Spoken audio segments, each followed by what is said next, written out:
ராணிப்பேட்டை மாவட்டம் வாலாஜாபேட்டை அருகே அரசு பள்ளியின் சுவர் இடிந்து விழுந்ததில் 8ஆம் வகுப்பு மாணவன் காயமடைந்திருக்கிறார். இது ஓல்ட் இஸ் கோல்டுன்னு சொல்லுவாங்க. இங்க ஒருத்தர் பழைய காரை வித்தே மாசம் பல லட்சம் ரூபாய் சம்பாதிக்கிறாரு. எப்படின்னு தெரிஞ்சுக்க ஃப்ரீடம் ஆப்பை டவுன்லோட் பண்ணுங்க. தொடர்பான மேலதிக தகவலை செய்தியாளர் சதீஷ் வழங்க கேட்கலாம். சதீஷ் வணக்கம். அந்த மாணவனுடைய தற்போதைய நிலை என்ன சதீஷ்? இது தொடர்பான விவரங்களை பதிவு பண்ணலாம்.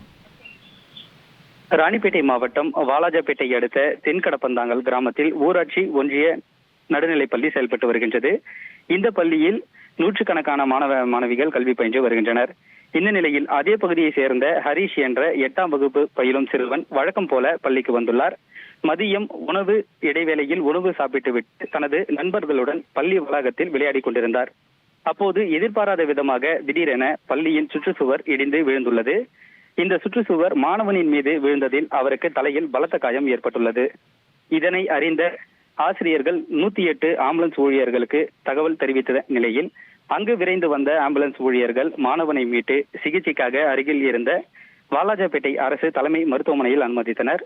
அங்கு மாணவனுக்கு முதலுதவி சிகிச்சைகள் அளிக்கப்பட்டு தற்போது வேலூரில் உள்ள தனியார் மருத்துவமனையில் அவர் மேல் சிகிச்சைக்காக அனுமதிக்கப்பட்டுள்ளார்.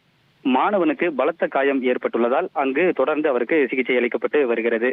இந்த நிலையில் விபத்து ஏற்பட்ட பள்ளியில் மாவட்ட கல்வி அலுவலர் மற்றும் வருவாய் கோட்டாட்சியர் ஆகியோர் நேரில் ஆய்வு மேற்கொண்டு வருகின்றனர். விவரங்களுக்கு நன்றி சதீஷ்.